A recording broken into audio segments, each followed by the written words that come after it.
Penal Code. 150 says that a person who refuses to accept any subpoena or any process from the Congress or from any constitutional body or constitutional commission can be charged with disobedience to summons issued by the National Assembly, the committees or subcommittees, by the constitutional commissions, its committees, subcommittees, or divisions. Correct? Yes, Your Honor.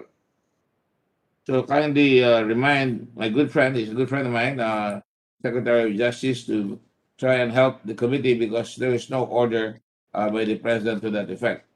For that Yes, Your matter, Honor. even Duces Tecum, subpoena Duces Tecum is still available to us. Isn't that correct? And ad testificandum as well, Your Honor. Yes. Ad testificandum is the one that they impose upon all cabinet members and government officials. But as far as subpoena Duces Tecum, that's still available. Is that correct? Yes, Your Honor. Like import documents from customs, documents from the BIR that are relevant to this body, right? Yes, Your Honor. I'm only And other saying this government agencies. because if there is delay, and I hope our other senators are, I'm sure will join me here, the delay is caused not by the Senate Bill Ribbon Committee, but by the President himself, who's not only been consistently defending his people, I don't know why, defending Michael Yang, a Chinese economic advisor of his, defending Lau, an appointee of his, Mr. Leong, and all these other people, and has now told his cabinet members, I don't know for what reason, he refuses to send them to us, right? Or no valid reason, correct? Yes, Your Honor. And so therefore, I think we should assert that before the Department of Justice, and I understand that we are almost ready to file something in the Supreme Court. I say something deliberately to question that order of the President. And Dennis Manalastas?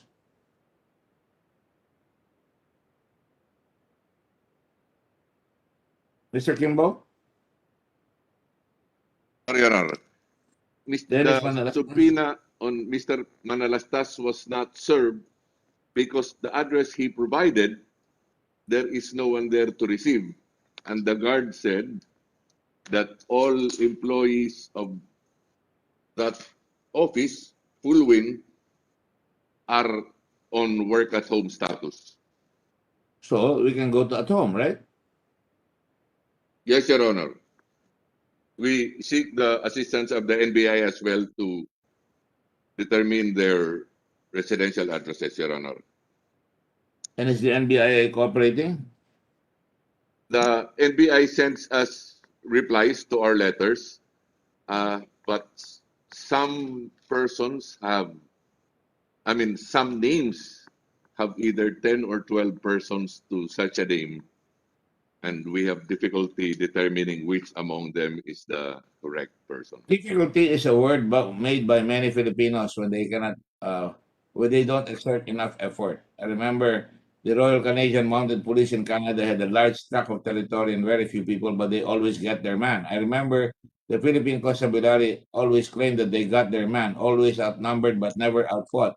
So the MBI should be well advised that this is a constitutional body of the Senate, a co-equal branch of government, that they should exert more effort. Would that be correct? Yes, Your Honor. Especially in this case where people, and this has been the modus operandi of everybody, including Michael Yang from the very beginning to avoid, but eventually he came out. And if we are really steadfast in trying to get these people, we're going to try and get them, right? Yes, Your Honor. In fact, the Darganis even have the temerity to file a case against a member of the Senate. Yes, Your Honor. It was in the news yesterday. Yes, and that's unfortunate because they're not only do they refuse, but they also have the temerity and the gall to try and accost the Senate while we were in the process of investigation as if we're trying to intimidate. We're being intimidated, is that correct? Yes, Your Honor.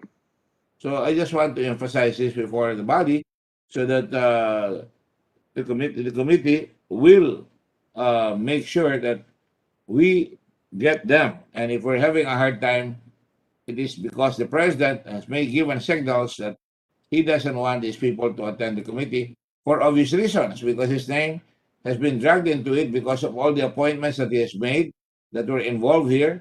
So sa kanya babaksak, di ba? Patingin ko, Yes. nakikita ko, dahil ayaw niya, at sa kanyang matinding depensa, araw-araw halos-halos, na walang kasalanan itong mga taong ito, inaaksaya lang natin ang panahon natin. Samantalang, hindi ba totoo po na nalaman na natin na hindi nagbabayad ng tax ang ilang mga tao dyan?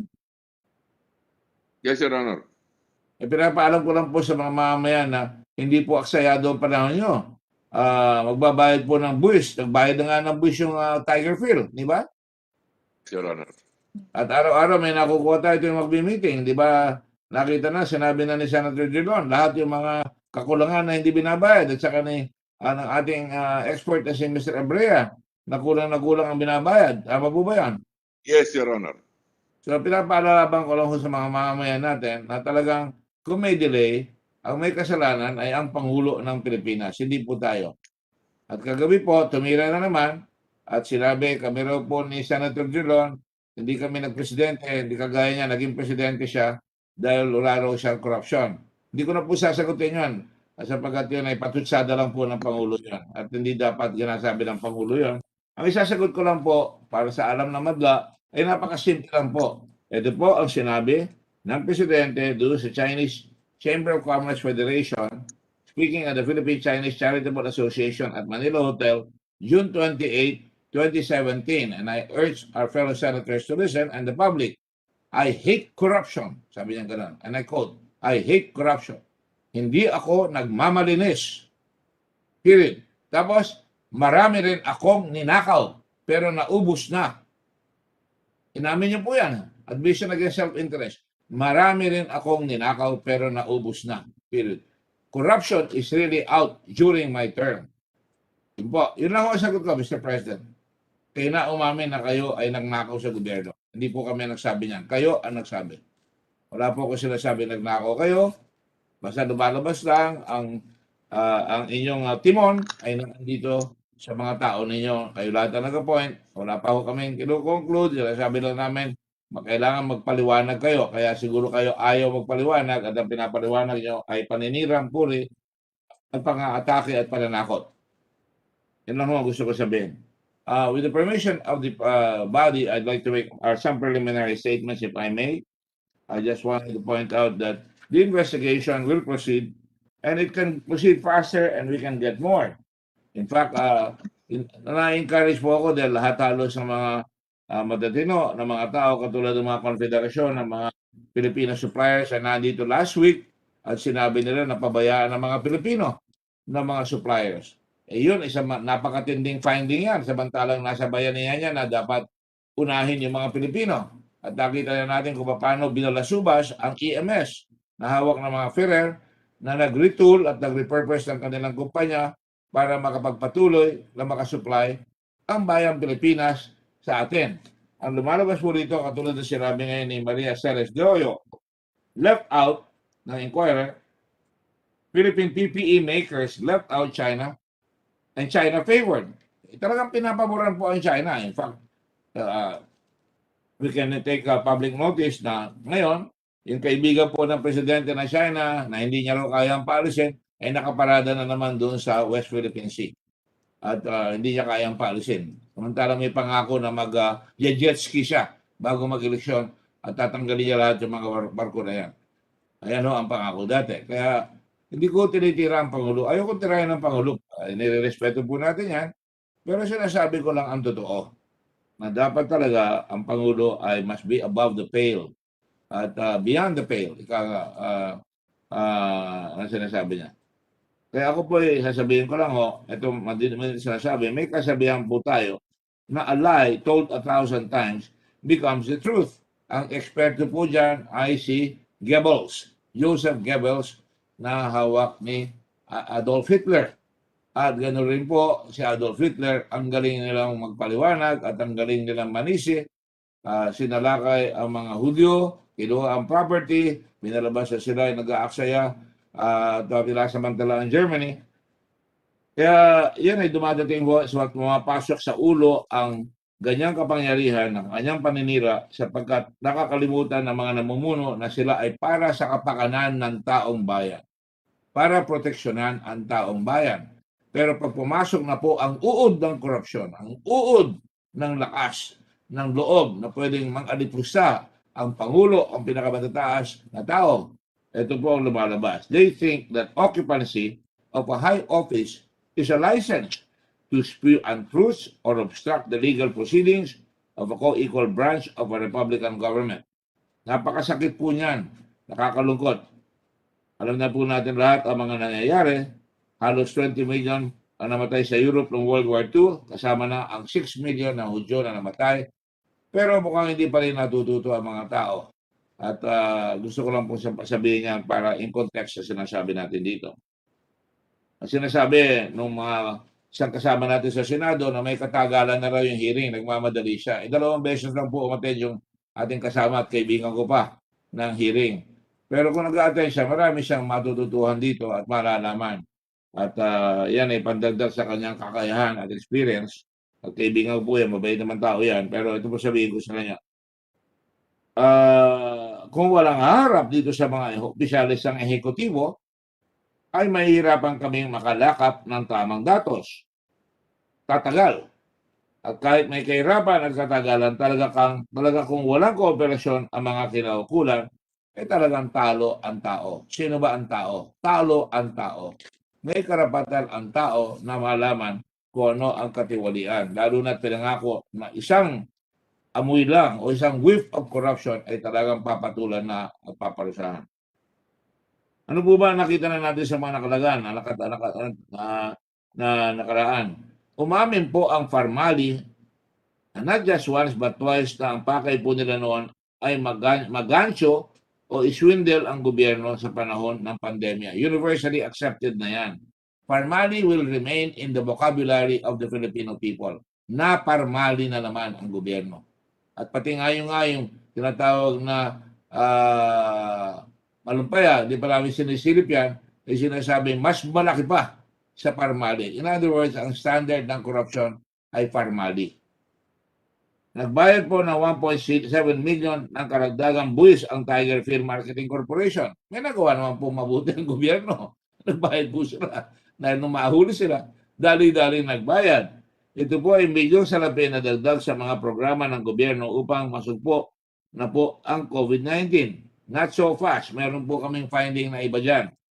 Kung ito po ay ayuda na lamang 1,000 kada pamilya o 5,000 pamilya per family, makakapagbigay po ng tulong sa 340 pamilya o 340 pamilya ang matutulungan nitong binayad ng Tiger Field. Nakapagtaka lang, namimili tayo sa China, yung pala, meron mga Tiger Field, may mga green tayo na nagbebenta rito at mamaya malalaman nyo, talagang may supply po ng face mask dito pero talagang minadali lang bumili sa mga kaibigan ng ilang mga kinaukulan na Chinese sa ibang bansa. Mamin din po ang Tiger Field sa panayam kay King Jin na kaibigan nila si Michael Yang. Makatwid, ang timon ay si Michael Yang. Sa katunayan, sila daw po ay mula pa sa, and I quote, same hometown. Yan. May kanta si Paul Anka nung araw, I took a little trip to my hometown. At talagang magkakakilala sila doon. Higit pa rito, inamin po nilang nagbayad po sila ng buwis sa China. Subalit, hindi naman po sila nagbayad ng buwis dito sa Pilipinas. Ayun po masakit. Nagbabayad sa China, sa Pilipinas hindi nagbabayad. Hindi po dapat magalit ang Pilipino dyan sa mga ganyan ugali nitong mga pumapasok dito na di umano investors. Pero meron silang sariling mga patakaran, hindi sinusunod ang batas. Katulad ng sinabi ni Lincoln Ong na meron silang sariling kostumbre sa mga Chinese. At sa malamang ay madami din dito sa mga nag-supply ng mga dayuhang korporasyon ay hindi din nagbayad ng karampatang buwis. Alam natin yan. Kapag pagbayaran ng buwis, maraming cash sunduan na nangyayari. Yan po ang nangyayari. Sa suma total, madami na po tayong naitulong sa BIR at Department of Finance para malaman nila kung sino ang mga hindi nagbabayad ng buwis at nang masingil sila ng tamang kabayaran o mahabla sila for tax evasion. Sino nga ho ba ang talo dito kundi ang taong bayan? Narinig natin si Lincoln Ong, umaangal siya. 3 na raw ang kanyang LOA. Letter of Authority, pinaluluwa na sa kanya ng BIR yung kanyang hindi binayaran. Inamin ni Lincoln Ong yan. Mabuti naman at gumagalaw ang BIR kung totoo yung sinasabi ni Lincoln Ong. Lowa ang tawag doon. Iluwa mo na lahat yung hindi mo binayaran. Apagat apat-apat ang kotse mong magaganda, ay talagang imbisigayin ka kahit ano mangyari. Ang korupsyon po ay kalat na at lagpas na po sa family. Halimbawa ngayon no, ang ating nabalitaan may malaki na namang kalokohan.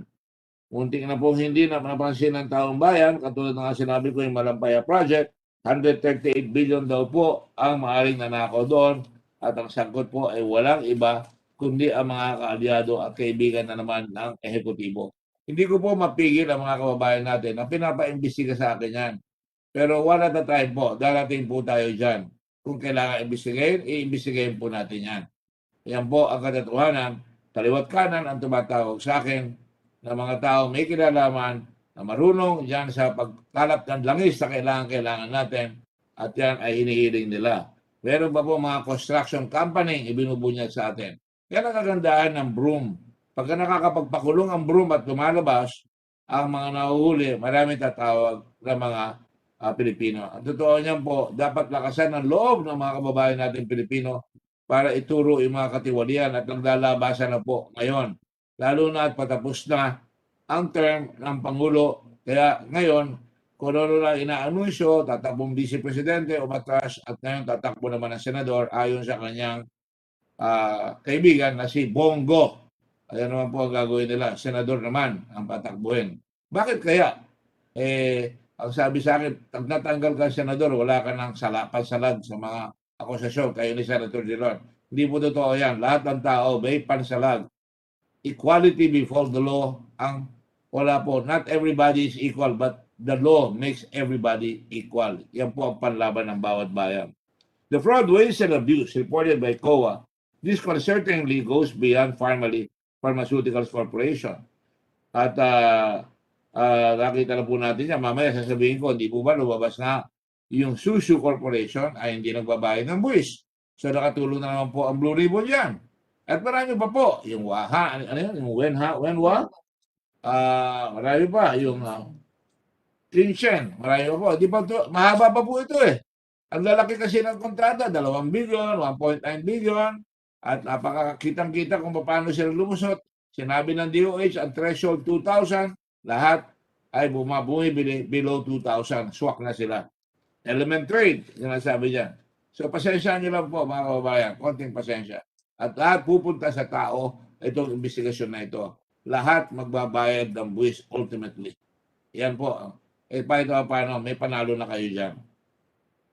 At ito sinasabi nga po, naalala po namin ang mga kataga sa konstitusyon na public office sa public trust. Bago ko po makalimutan, pinapaalala ko lang kay Senator Dillon, humingi ako ng advice sa kanya at sinasabi ko sa kanya, dahil kaibigan ko yan, nag-uusap naman kami kahit hindi kami magkasama sa partido, kahit na kailan hindi kami nagsama sa partido niyan, pero sa paglaban sa katiwalian, magkasama kami niyan, kasama sila Panginoon. Dapat naman ganyan ang mga politiko. Kalaban ang katiwalian, magkakasama kami. At sapagat ang drawing natin, party system ay talagang sabog-sabog. Pero sinasabi ko lang po rito, ay silaw ay hindi sumisipot. Private citizen na silaw. Kaya Mr. Kimbo, panahon na para tawagin natin at sabihin under contempt na silaw. And I will entertain a motion because marami pa tayong tanong, kailaw, hindi na siya nagpapakita dito. Wala ka na po sa gobyerno. Kailangan humarap ka dito. At pag lumabas ang Supreme Court, lalong lalabas ang mga katiwalian ninyo. Hindi ko po alam kung saan pupunta ang Supreme Court, pero namumuro po tayo dyan sapagat lahat ang involving dyan sa mga kasong pinipigilan ang mga cabinet officials na humarap ay meron mga limitasyon. Pero hindi kasama sa limitasyon yung ginagawa namin dito sa Senado. Ang dami pong anomalya sa ps-dbm pandemic contracts. Lumalabas po, kaya ako sinabi Silaw kaagad, Silaw at si Director Leong naatasan at inappoint ng Pangulo na siyang tigabantay. Pero nyo, hindi dumaan sa commission appointment siya, hindi naman dapat. Pero dapat, public office is a public trust. Dapat ang Pangulo ilalagay yung pinaka-the best. Hindi yung porke naging assistant sa opisina mo, ilalagay mo doon pagtitiwalaan mo. At tingnan nyo ang nangyari. Pinagtiliwaan si Lao at si Leong, yung 42 billion na lustay. At nakikita natin ngayon na si Lao ayaw na umapir dahil huling-huli na. At ito po, they have not met their duties, their obligations, and treat them duties as fiduciary duties. Napakahalaga po yan. Uh, wise sa paggamit at hindi pagwaldas ng pera ng bayan. Ang experience po natin, tignan nyo, sabihin ko lang po ito, pagbigyan nyo lang po ako ng konti. Yung sinasabi nga ni Maria Ceres Doyo ng Inquirer at marami pang iba. Hindi lang ho pinansin ang Pilipino na mga supplier. Ano po ang ginawa? Hindi po ba dapat kung kayo ay bibili? Ilagay nyo na ang China, nagmamadali tayo ang pinakamaraming supplier. Pinatignan ko po sa staff namin yan over the weekend. Ang tinanong ko po, hanapin nyo lamang sa China yung mga nagsusupply ng mga PPE at ng mask at medical supply. Alam po ba nyo ang lumabas sa amin? Isa lang po na search engine ang ginamit. Itong Alibaba. Dalawa pala, Taobao at saka Baidu. Ang lumabas po na supplier lamang sa isang probinsya ay 185 na suppliers na kaya mag-supply ng hanggang 2 million a day. Hinanap ko po yung mga supplier na yan. Wala pong lumabas. Ano po ang lumabas? Susu. Construction Corporation po ang kinuha. Nakakapagtaka, di ba? Common sense. Kahit ikaw ay high school or grade school, bibili tayo ng medical supplies, maghanap tayo ng Medical Supplies Corporation. Aba, biglang lumabas. Isang himala. Construction Corporation na nakakuha ng bilyon-bilyon sa atin. Ano pa lumabas? Agriculture Corporation. Wala po itong mga korporasyon na sinasabi sa listahan ng mga Chinese na nagsusupply ng medical supplies. Napakadaling sabihin ng kaibigan natin na si Michael Yang, Susu, pagsamantala mo na ito, maaaring ganyan na nangyari, na mag-supply ka na kahit na construction, ako nang bahala, at magdala ka kaagad dito sa ating bayan, sa ating probinsya ng Pilipinas, probinsya na ng China yan, wala nang aangal yan. Kunin nyo na kaagad yan. Yung mga si Mr. Lau, si Mr. Leong, siguradong tatanggapin yung binibigay nyo. Ako po haka-haka ba yan? Hindi po haka-haka yan. When you are looking for the best suppliers, legal, technical, financial, hindi po ba pangalawang sasabihin ko ito? Tanungin ko lahat ang mga senador, kukuha ba kayo ng ahente na hindi nagsusupply, na hindi nyo alam kung yung susupply nila, hindi nila alam kung yun ay tumutugon sa technical specifications natin, sa standards? Hindi ko kukuha ng ahente. Dahil laway lang ang capital loan. Hindi kayo kukuha ng supplier ng pera ay 625,000 pesos lamang, pero tatabo ng mga 11 billion pesos ang kita, ang mabebenta. Yan po ang sinasabi ko lang. Common sense lang. Huli na po itong mga taong ito. Kaya talagang mali ang ginagawa talaga nitong sila Lau, sila Leong, yung mga bata na inappoint ng Pangulong Duterte. Ayan po. At pinaboran sila. Pinaboran. Doon nyo, hindi na nga, ahente na nga lang, pinaboran pa. At ang pabor, mukhang Chinese nga. Kaya nakita ko, binasa ko si Ceres Doyo, kinawawa ang mga Pilipino. Narinig yun last week, nag-appear dito yung Konfederasyon ng mga supplier ng Pilipino, kaya naman nila. At patunay, marami tayong nakita na nagsusupply ng 16 pesos. Ano nga ba yun? Hindi lang yung EMS, etong Medical Center Trading Corporation, 16 pesos nag-supply. Pero pag tinignan nyo yung supplier nila, si Parmalee 27.50, at ang nakakuha ng pinakamababa ay yung isang supplier na si Ramsey Taldas, yung kanyang kumpanya, na 16 pesos, pero mas mababa si Mr. Ferrer na Pilipino na 13 pesos. Akala natin ayos na, ginansyo rin, niloko rin, hinausaw rin, nilutong Macau rin. Ano pong ginawa? Kumuha, kunyari, na 13 pesos, nung makuha na yung 20%, ano po nangyari? Ibinaba na po ang bayad ng 2 pesos and 35 centavos. Pangahamak po yan sa mga Pilipino at pangahamak at pangsasamantala ng Chinese corporation. Dalawa na po yan. Ano po? Na kumuha sila sa China, hindi naghanap, nandun nga na nga sa China, dapat Tinanong mo na ang pinakamura. Walang effort na hanapin yung pinakatamang supplier. Ang sinusupply sa kanila, Agricultural Corporation at Industrial Corporation. Nakakapagtaka. Ewan ko kung saan nag-aral itong mga taong ito, gano'n na sinasabi. At nakakapagtaka, request for quotation pa lamang ay may delivery na. Patunay, nag-request for quotation ang March 24 kay Bago, pero March 24, nag-usap na si Mr. Ong at si Mr. Lau. March 25, delivered on the same day. Kung akala natin 8 million, pagbilang 13 to 14 million lumabas at nung sinayasat, lumabas na yung field trade, yung nagsusupply na Chinese na Tiger Field na meron palang supply na gano'n. Marami pa. At lumabas ngayon, ito sasabihin ko lang, tatanungin ko mamaya ang ating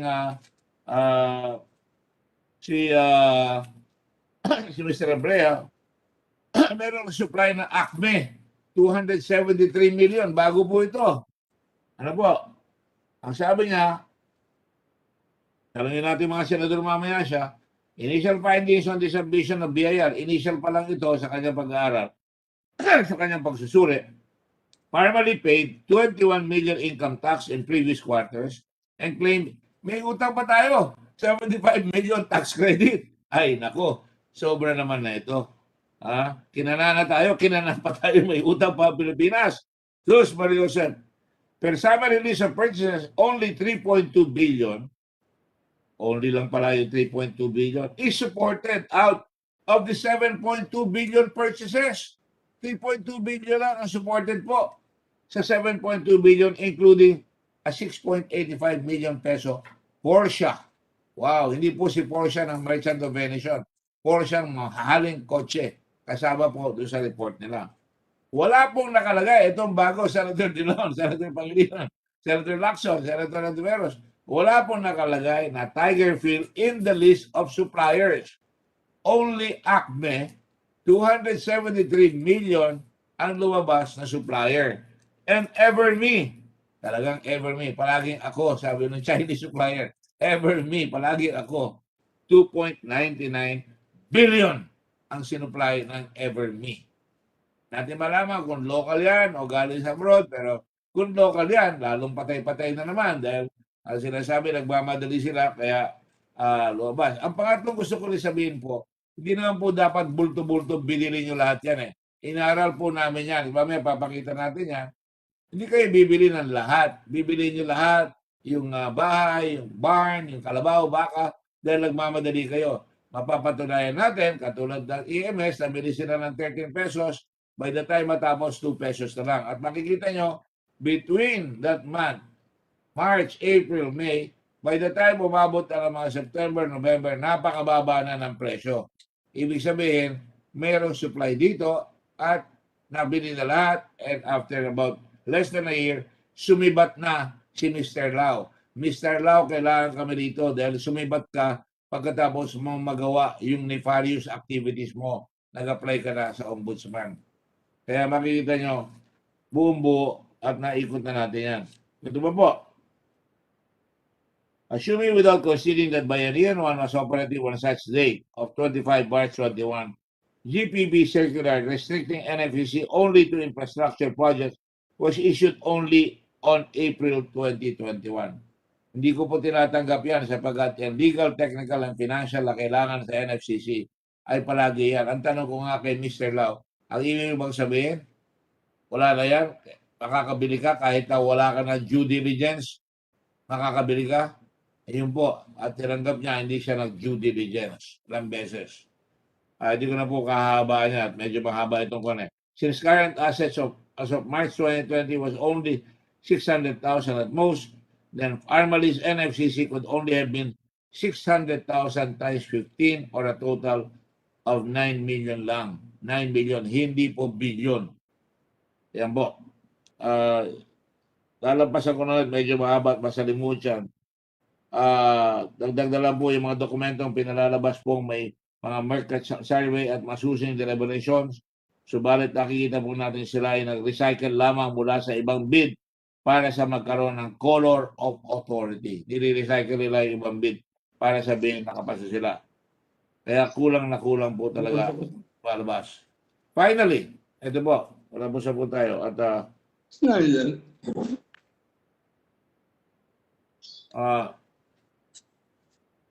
because of ps-dbm's malpractices, contracts went to construction companies. Binanggit ko na po yan, like Suhaw.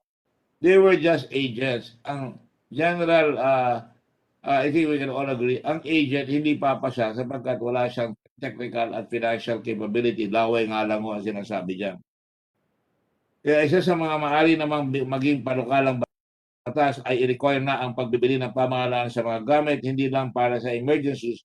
Tulad nito, dapat may listahan palagi ang gobyerno ng mga manufacturers mismo dito sa Pilipinas.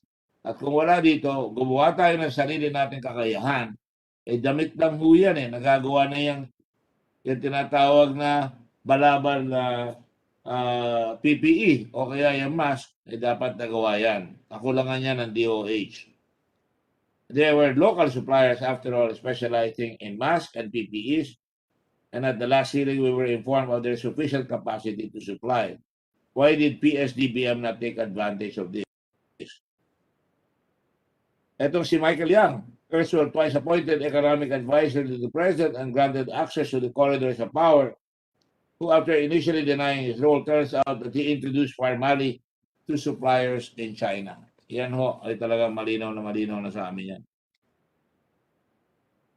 Ayun na, sinabi ko na, hindi kailangan bilhin lahat yung the whole caboodle. Pwede namang staggered ang purchases. At ang isang, para Mr. President, para malaman nyo at yung ibang kasama natin, hindi pa ho natin naumpisahan kung saan dineliver yung mga produkto. Hindi pa ho natin nalalaman kung saan dineliver, kung binili o tama yung dineliver dito. Yan ang mga tinatanong ni Senator Pangilinan. Matutulis yung mga tanong ni Senator Pangilinan, ni Senator Gedon, at saka ng mga kasama natin. Hindi natin alam kung totoo. In fact, meron tayong testimony. Hindi na tinignan Pinalampas na lang Pinirmahan na lang. So, medyo may kahabaan pa ho ito. At dapat malaman natin, para hindi na natin papayagan ito. Tiisin na lang po natin para talagang mahuli natin itong mga tao ito at madala sila sa lugar na dapat hindi na sila makalabas. Dahil talagang plunder talaga ito. Do we have enough to find those liable, guilty of malfeasance, misfeasance, and unfeasance? Absolutely. Pero saka na po natin sasabihin yan. At hindi lang po yan, hindi po natin kailangan lamang ang direct evidence. Ay establish po natin na meron tayong circumstantial evidence na pwedeng pagkabit-kabitin at malalaman natin kung ano ang mga nangyari dito sa ating bayan. Finally, gusto ko lang po sabihin sa atin na strong laboratory testing is crucial for early detection, confirmation of diagnosis, contact tracing, and isolation. Hinahanap ko pa po kung ilan ang biniling mga testing machines ng DOH na pinalapat doon sa buong Pilipinas sa mga DOH hospital. Hinihingi ko po yung listahan niyan, wala pa pong maibigay niyan. Dahil kailangan ng testing, kung hindi nyo kayo magte-test, hindi natin malalaman kung sino may sakit, maaaring kapitbahay nyo, at hindi tayo makakapag-contact tracing. Napaka-condition sine qua non, hindi pwedeng lumakad kung walang testing. Kaya malaman natin kung ginawa talaga ang due diligence ng DOH na nami sila lang sapat. Sapagat ang number one testing po, bubuhat po ako ng konting bangko para sa mga volunteer and staff ng Red Cross. Number one pa rin ang testing ang Philippine Red Cross. Naninigurado po tayong malaman ang kumpletong kwento lalo na po sa korupsyon at pangalan ng mga kawatan. So, ito na po tayo. Kasama po dito ng Suhaw Construction Machinery Group. Pangalan pa lang hindi na Medical Supplies, Element Trade Limited, yung Sunwest Construction, ang Filipino Corporation. Yun, makakapagpaliwanag, medyo bumaba na rin ang presyo, pero dapat malaman rin natin. Halimbawa, itong Wenhao, Element, yan, marami pa pong mga Chinese corporations na nasa listahan namin na hindi pa natin natatanong. At yan ay mga sumusunod na ibigay ni Senator Lacson, masisipag po ang mga senador. Meron siyang binigay sa akin na 49 or 45 list of suppliers na talagang hanggang ngayon hindi pa natin maipaliwanag. Pero ang sinasabi dyan, yung total amount of 10 suppliers ay 84% na na binigyan ng supply including farmers. In view of the foregoing proceedings, we ask the permission of the Senate to continue now, and I would now like to call the first as the Senator by way of order, unless Senator Dillon allows. Nakita ko na nagte-raise ng hand si Senator Hontiveros at saka si Senator Pangilinan. Hayaan ko muna sila sa pagkantag-raise sila ng kamay, baka doon sa sinabi